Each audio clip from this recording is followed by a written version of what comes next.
आज बात करते हैं एक्सक्रीशन की। एक्सक्रीशन क्या होता है और इसकी क्या इंपॉर्टेंस है। एक्सक्रीशन एक तरह से घर की सफाई की तरह होता है। घर में जैसे हम सफाई करते हैं वो क्या है, एक्सक्रीशन है। ठीक है, बॉडी में भी जो एक्स्ट्रा प्रोडक्ट है वो हटाने को हम क्या कहते हैं, एक्सक्रीशन। ठीक है, एक्सक्रीशन का मतलब भी क्या है, एक्स्ट्रा प्रोडक्ट को हटाना। जो भी चीज़ आपकी बॉडी में एक्स्ट्रा आ जाएगी बॉडी उसे रिमूव कर देगी। ठीक है, और उसको हटाने के साथ साथ में क्या है, जो बॉडी के वेस्ट प्रोडक्ट है वो भी हटा देती है, उसे कहते हैं excretion. So removal of the waste and the extra product of the body is called, extra material of the body is called excretion. Body जिस चीज की जरूरत नहीं है उसे अपने पास में नहीं रखती। ठीक है, थोड़ा और साइंटिफिकली अगर बात करें तो removal of the nitrogenous waste is called excretion. ठीक है, वो वेस्ट जो नाइट्रोजन मेटाबॉलिज्म में बनते हैं, यानी प्रोटीन मेटाबॉलिज्म से जो वेस्ट बनता है, वो जो वेस्ट है उसे हटाने को हम क्या कहते हैं, एक्सक्रीशन कहते हैं। ठीक है, तो अब बात करते हैं, ये आपको बात समझ में आ गई कि एक्सक्रीशन एक्चुअली होता क्या है। अब एक्सक्रीशन में जो चीज़ें रिमूव की जाती है, बॉडी से हटाई जाती है, उन्हें कहते हैं एक्सक्रीटरी प्रोडक्ट। ठीक है, एक्सक्रीटरी प्रोडक्ट जनरली होते क्या है, अमोनिया, यूरिया, यूरिक एसिड। ये अलग अलग जगह पे अलग अलग ऑर्गेनिज्म में अलग अलग होते हैं। ठीक है, किसी में अमोनिया हो सकता है, किसी में यूरिया हो सकता है, किसी में यूरिक एसिड हो सकता है। अब क्यों किसी में अमोनिया होगा, क्यों किसी में यूरिया होगा, क्यों किसी में यूरिक एसिड होगा, वो हम थोड़ा आगे देखेंगे। तो ये क्या है, एक्सक्रीशन आपको समझ में आ गया, removal of nitrogenous waste and extra product is called excretion. Okay, चलिए अब यहां पर बात करते हैं सबसे पहले type of the organism on the basis of excretory product. यानी एक्सक्रीटरी प्रोडक्ट के बेसिस पे ऑर्गेनिज्म कैसे होते हैं। बेसिकली ऑर्गेनिज्म तीन तरह के होते हैं। ठीक है, अमोनिया निकालने वाले अमोनोटेलिक, यूरिया निकालने वाले यूरियोटेलिक, और यूरिक एसिड को निकालने वाले यूरिकोटेलिक। ठीक है, ये तीन तरह के होते हैं, अमोनोटेलिक, यूरियोटेलिक, यूरिकोटेलिक। ठीक है बेटे, अब यहां पर ऐसा नहीं कि और भी नहीं होते, और भी कई एक्सक्रीटरी प्रोडक्ट होते हैं। जैसे कि आप फिशेज में से जो स्मेल आती है, ठीक है, वो भी उनके एक्सक्रीटरी प्रोडक्ट की वजह से आती है। बदबू सी आती है ना, एक फिश की एक फिशी स्मेल होती है। ठीक है, चलिए, तो वो उनका एक अलग एक्सक्रीटरी प्रोडक्ट है जिसको टीएमए बोलते हैं, ट्राइमिथाइल अमोनिया कहते हैं। लेकिन फिलहाल हम इस बात पे बात नहीं करेंगे। ठीक है, अब क्यों किसी ऑर्गेनिज्म, कोई ऑर्गेनिज्म सिर्फ अमोनिया निकालता है, कोई ऑर्गेनिज्म यूरिया निकालता है, और कोई जो है वो यूरिक एसिड निकालता है। अमोनिया को डिस्चार्ज करने के लिए हाई अमाउंट ऑफ वाटर चाहिए, बहुत ज़्यादा वाटर चाहिए। ठीक है, इसीलिए जितने पानी में रहने वाले एक्वेटिक ऑर्गेनिज्म हैं, मछलियां हैं, ये सब हैं, ये अमोनोटेलिक होते हैं।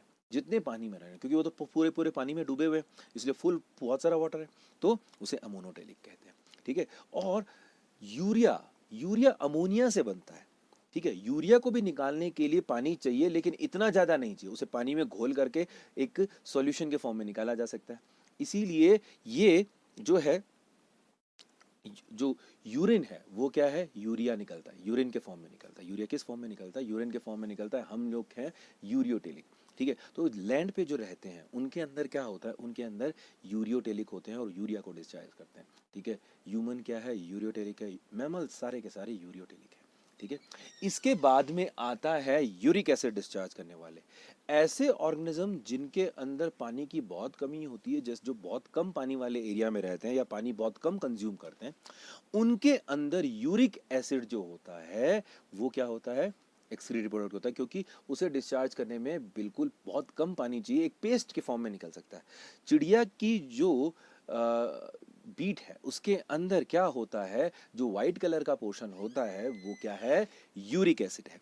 ठीक है, लेकिन अब देखिए, जैसे जैसे पानी कम होता जा रहा है वैसे वैसे आपका एक्सक्रीटरी प्रोडक्ट भी चेंज होता जा रहा है। लेकिन होता क्या है, हर बार एक्सक्रीटरी प्रोडक्ट को बनाने के लिए, अब आपके दिमाग में बात आएगी कि क्यों नहीं सारे के सारे ऑर्गेनिज्म यूरिक एसिड ही निकालते, अमोनिया क्यों ही निकालते कुछ। क्योंकि अमोनिया से यूरिया बनाने में एनर्जी चाहिए। तो अगर आप अमोनिया से यूरिया चेंज करोगे तो आपको क्या कंज्यूम करनी पड़ेगी, एनर्जी कंज्यूम करनी पड़ेगी। ठीक है, फिर यूरिक एसिड बनाने के लिए भी और ज़्यादा एनर्जी चाहिए। तो जैसे जैसे आप ऐसा प्रोडक्ट बनाते हो जो कम पानी यूज़ करता है, तो उसके लिए एनर्जी ज़्यादा देनी पड़ती है। ठीक है, तो इसीलिए क्या होता है, ज़्यादातर एक्वेटिक एनिमल जो पानी में रहते हैं उनको क्या ज़रूरत है, उनके चारों तरफ पानी है, तो इसलिए उन्होंने क्या किया, यूज़ किया, अमोनिया एक्सक्रीट किया। ठीक है, और जिन्होंने, जो क्या है, सूखे एरिया में रह रहे हैं, ड्राई एरिया में रह रहे हैं, वहां पर क्या है, यूरिक एसिड होता है। ठीक है, कि जितने भी कीड़े हैं सभी के सभी क्या होते हैं, उनके अंदर क्या होता है, यूरिक एसिड होता है। ओके बेटे, अब हमारा एक्सक्रीटरी ऑर्गन की बात करें, अलग अलग जो एनिमल्स हैं उनमें एक्सक्रीटरी ऑर्गन अलग अलग होते हैं। ठीक है, एक्सक्रीशन जो होता है बेसिकली, एक्सक्रीटरी ऑर्गन जो होते हैं सबसे पहले शुरू कहाँ से होते हैं, प्लेटी हेलमिन्थीज में। प्लेटी हेलमिन्थीज के अंदर एक खास तरह की सेल होती है, फ्लेम सेल नाम से सेल होती है, उनके वो जो है एक्सक्रीशन का काम करती है। उसके बाद एक्सक्रीटरी ऑर्गन बढ़ते जाते हैं, बढ़ते जाते हैं, बढ़ते जाते हैं, डेवलप होते जाते हैं। ह्यूमन के अंदर ये क्या होते हैं, किडनी के फॉर्म होते हैं। ह्यूमन का एक्सक्रीटरी ऑर्गन कौन सा है, किडनी है, जो बीन शेप होता है। ठीक है, कैसा होता है, बीन शेप होता है। क्लियर है। अब ये किडनी जो है, किडनी का काम क्या है, ब्लड से यूरिया को अलग करना, ब्लड फिल्टरेशन करना। ठीक है, क्लियर है, ब्लड का फिल्टरेशन करना। बहुत सारे बच्चों से पूछते हैं कि यूरिया यूरिया बनाता कौन है, यूरिया बनाएगा लिवर, लेकिन फिल्टर कौन करेगा, अलग कौन करेगा, किडनी। ठीक है, बहुत सारे बच्चे कंफ्यूज हो जाते हैं और किडनी को बोलते हैं किडनी में यूरिया बनता है। नहीं, किडनी में यूरिया नहीं बनता, यूरिया बनता है लिवर में, लिवर में यूरिया बनता है और फिर उसे ब्लड से हटाता कौन है, किडनी। ठीक है, ये किडनी जो होती है, ठीक है, किडनी बहुत ही इंपॉर्टेंट ऑर्गन होता है बॉडी का। और इसकी फंक्शनल यूनिट कौन सी होती है बेटा, इसकी फंक्शनल यूनिट होती है नेफ्रॉन। ठीक है, फंक्शनल यूनिट है नेफ्रॉन। नेफ्रॉन एक पाइप जैसी स्ट्रक्चर होती है जिसके चारों तरफ खूब सारी ब्लड की वेजल्स होती हैं और इसके आगे का हिस्सा कप शेप होता है। इस कप को क्या बोलते हैं, बोमेन कैप्सूल कहते हैं। उस बोमेन कैप्सूल में ब्लड वेजल्स का, ब्लड कैपिलरीज का एक गुच्छा होता है, एक बंच होता है, इसे हम कहते हैं ग्लोमेरुलस। इसमें जो ब्लड लेके आती है डक्ट, उसको कहते हैं एफरेंट आर्टरी, और जो ब्लड लेके जाती है इससे उसे बोलते हैं इफरेंट आर्टरी। अब ये जो एफरेंट आर्टरियोल है और इफरेंट आर्टरी, उनके डायमीटर में बहुत ज्यादा फर्क होता है। एक बहुत मोटी होती है और निकालने वाली बहुत पतली होती है, जिस वजह से यहाँ बहुत ज्यादा प्रेशर हो जाता है और जितना भी ब्लड का लिक्विड पार्ट है वो क्या होता है, फिल्टर होकर के बोमेन कैप्सूल में आ जाता है, उसके जो कप शेप पार्ट है उसमें आ जाता है। लेकिन ये बहुत काम के, इसमें सारे के सारे जो है वेस्ट प्रोडक्ट तो होते ही हैं, साथ में न्यूट्रिएंट्स भी होते हैं, अच्छे प्रोडक्ट भी होते हैं, तो वो सब इसे क्या करने होते हैं, वापस से रीएब्जॉर्ब करने होते हैं। तो नेफ्रॉन का जो मिड पार्ट है, जो कॉइल्ड और ट्यूबुलर और यू शेप पार्ट है, इस पार्ट के अंदर वापस से क्या होता है, सारे के सारे अच्छी चीजें, शुगर या अमीनो एसिड्स या फिर वाटर या सॉल्ट, ये सब वापस से एब्जॉर्ब हो जाते हैं और लास्ट में बचता है वो होता है यूरिन। ठीक है, तो यहाँ यूरिन फॉर्मेशन हो गया। ठीक है, यूरिन फॉर्मेशन क्या हुआ, यहाँ हुआ। अब बेटा यूरिन फॉर्मेशन कहाँ हुआ है, किडनी में। यूरिया फॉर्मेशन नहीं हुआ, यूरिया फॉर्मेशन कहाँ हुआ है, लीवर के अंदर। ठीक है, तो ये बात समझ में आ गई। अब ये सारा का सारा जो है यूरिन जो है वो सारा का सारा इकट्ठा होकर कहाँ जाता है, किस में जाता है, यूरिनरी ब्लैडर में जाता है। यूरिनरी ब्लैडर जो होता है एक गुब्बारे जैसा होता है। इसकी जो मेम्ब्रेन होती है, इसकी जो वॉल होती है वो फ्लेक्सिबल होती है और धीरे धीरे फैलती जाती है। जब ये पूरी तरह फैल जाता है और अपनी कैपेसिटी तक आ जाता है तो धीरे धीरे क्या होता है, हमारे जो ब्रेन है उसको स्टिमुलस जाता है कि हाँ अब हमें यूरिन डिस्चार्ज करना है। और इसके जो आउटगोइंग पोर है, ठीक है, उस पर मसल्स का स्फिंक्टर होता है जो धीरे धीरे खुल जाता है और क्या करता है, यूरिन बाहर डिस्चार्ज हो जाता है। ठीक है, ये सिंपल सा प्रोसेस था। यूरिन बाहर डिस्चार्ज करने को हम बोलते हैं मिक्चुरेशन।